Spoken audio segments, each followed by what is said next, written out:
Hello everyone, today we are going to be talking about microbiology portion. So this particular series is about microbial bioremediation of polluted environments. It can be very aptly concluded from what has been presented earlier on the microbial biodegradation of organic pollutants as naturally occurring microorganisms have ability to biodegrade partially or completely, detoxify, as well as accumulate a variety of organic pollutants entering into our environments, lands, water, and atmosphere. A range of microorganisms are able to degrade complex pesticide wastes used in agriculture and those generated from pesticide industries, as well as toxic heavy metals present in wastes from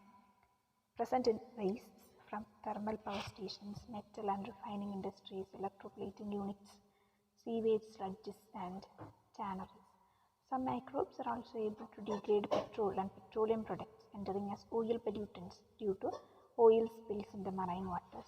During past few years, enough progress has been made to evolve technologies for use of microorganisms in prevention of environmental pollution caused by accumulation of normally non-biodegradable pollutants, waste, heavy metals, etc., released in the atmosphere, water, and land. The objective of this chapter is to examine various microbial activities that can be harnessed to help prevent pollution and clean up polluted environments. Such microbial activities occur naturally in such environments. It is possible to enhance such activities of microbes through amendments in their habitats, making them more favorable for microbial growth, or by use of tailored microbes by appropriate genetic engineering technologies. It is now established that although microbes may not remove pollutants entirely, but they certainly have capabilities to reduce pollution significantly. What is bioremediation? Bioremediation is use of living organisms, primarily microorganisms, for removal of a pollutant from the biosphere. It relies on biological processes to minimize an unwanted environmental impact of the pollutants. And minimize an unwanted environmental impact of the pollutants. The microorganisms in particular have the abilities to degrade, detoxify, and even accumulate the harmful organic as well as inorganic compounds.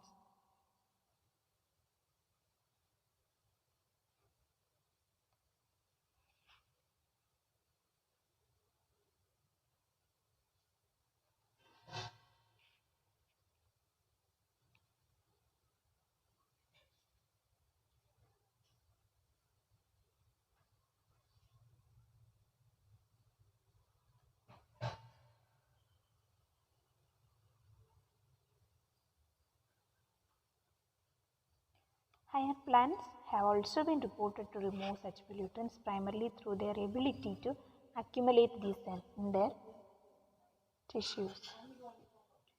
Higher plants have also been reported to remove such pollutants primarily through their ability to accumulate this in their tissues. Then bioremediation has emerged during recent past as most ideal alternative environmentally friendly and ecological sound technology for removing pollutants from the environment, restoring contaminated sites, and preventing further pollution. This technology has the potential to be more socially acceptable when compared to physical or chemical process and is therefore expanding the range of organisms to be used for pollution cleanup. Bioremediation, in fact, forms a vital component of the so-called green movement of maintaining the nature's overall ecological balance, an issue of top priority of environmental awareness and public policy. Bioremediation is the alliance of biological system and an engineering system for the remediation of undesirable chemical pollution. The objective of bioremediation is to exploit naturally occurring biodegradable processes for cleanup of the polluted environment. Need, merits, and scope of bioremediation. Since the Industrial Revolution, human activities have resulted into the eventual release of large quantities of chemicals to the environment, either deliberately for agricultural and industrial purposes or accidentally by mishandling of chemicals. It is estimated that there are about 50,000 contaminated sites in the United States alone, and the projected cost for cleaning these polluted areas in the next 3 to 5 decades using conventional physical or chemical methods is estimated to be $1.7 trillion. It is known that microorganisms are present in almost every environment on Earth and that they are capable of degrading and minimizing a wide range of organic compounds. In general, biodegradation refers to a natural process that microorganisms use to break down organic compounds into less complex chemicals.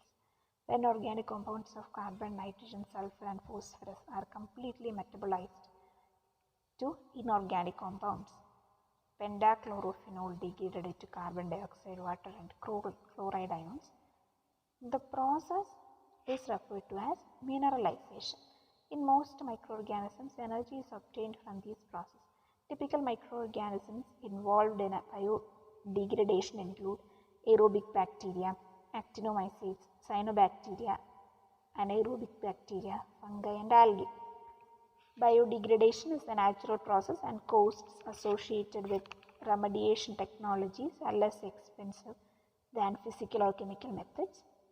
In addition, bioremediation is more environmental friendly and ecologically sound and has potential to be more socially acceptable when compared to physical or chemical processes such as thermal treatment, incineration, soil washing, chemical treatment or extraction processes, supercritical and fluid oxidation, and volatilization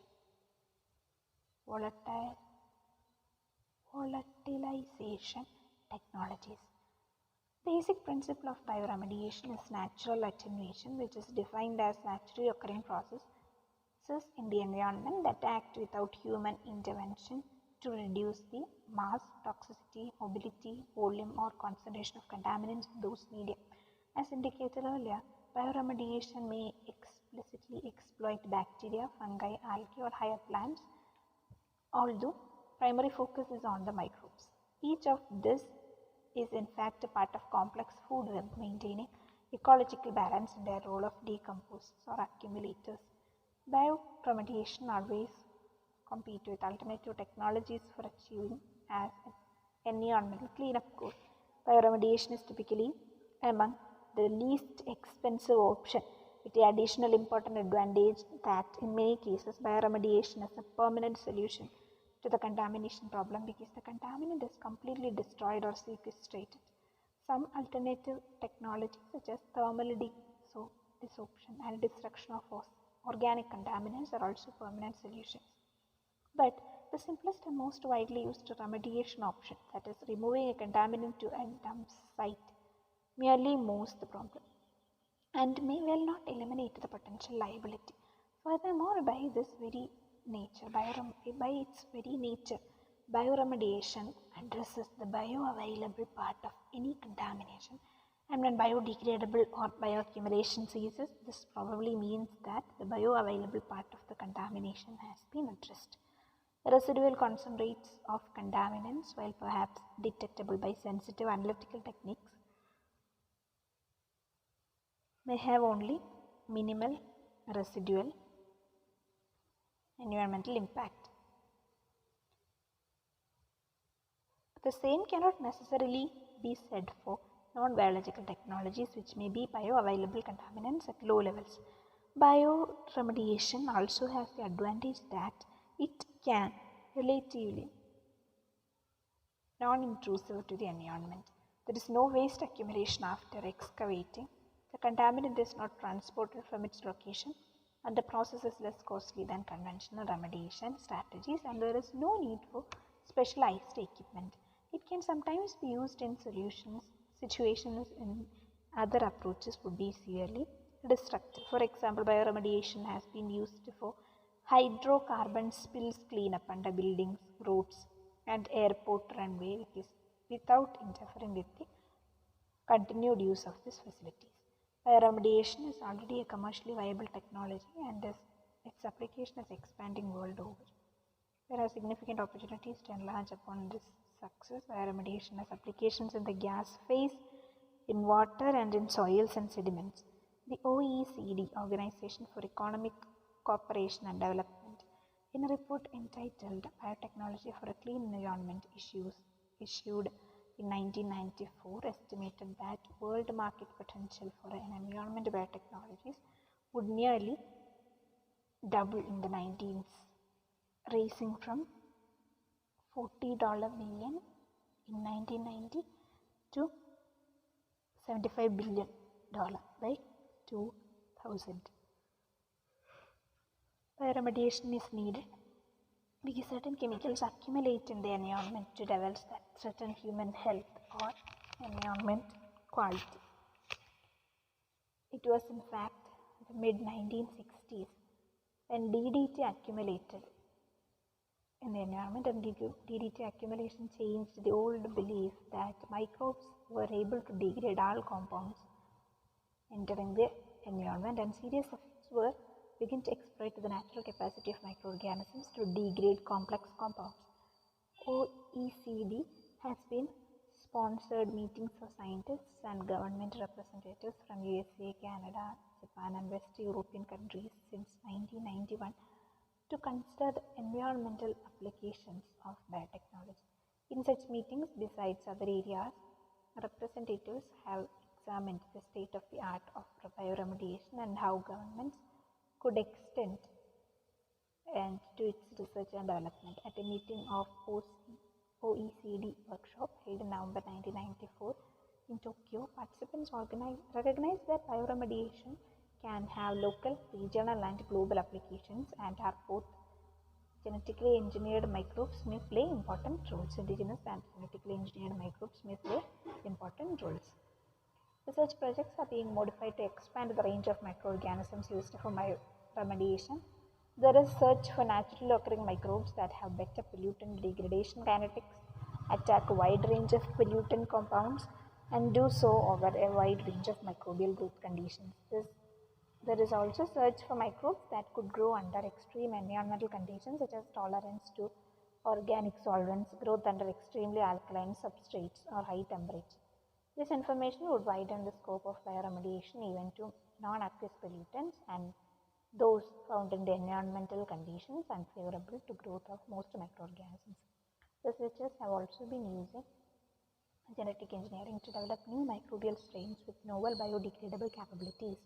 For instance, modified microbes may be produced through genetic coding for the attack of complex fluorinated hydrocarbons such as dioxins, which are non-degradable by naturally occurring microorganisms. Adding genes that code for enzymes that break down toxic chemicals to microbes able to survive and grow in such disturbed and harsh environments would greatly extend the range of compounds that might be treated with bioremediation. For example, in Japan, a research team has already isolated a species of Pseudomonas that can grow in solvents containing more than 50% toluene, a condition that kills most organisms through disruption of cell membrane. Adding appropriate genes for catabolic enzymes to this strain has great potential for expanding the range of bioconversions into non-aqueous solvents. Pseudomonas, 50% toluene. Approaches to bioremediation. Bioremediation relies on the abilities of microorganisms to degrade and detoxify organic and inorganic compounds. In its simplest form, bioremediation involves no intervention at all and simply allows natural process to reduce and concentration of the contaminant in an environment. This is usually referred to as natural attenuation or intrinsic bioremediation. In most instances, alteration or manipulation of physical chemical properties of the contaminant or factors in the environment is used to enhance natural process. This is referred to as enhanced bioremediation.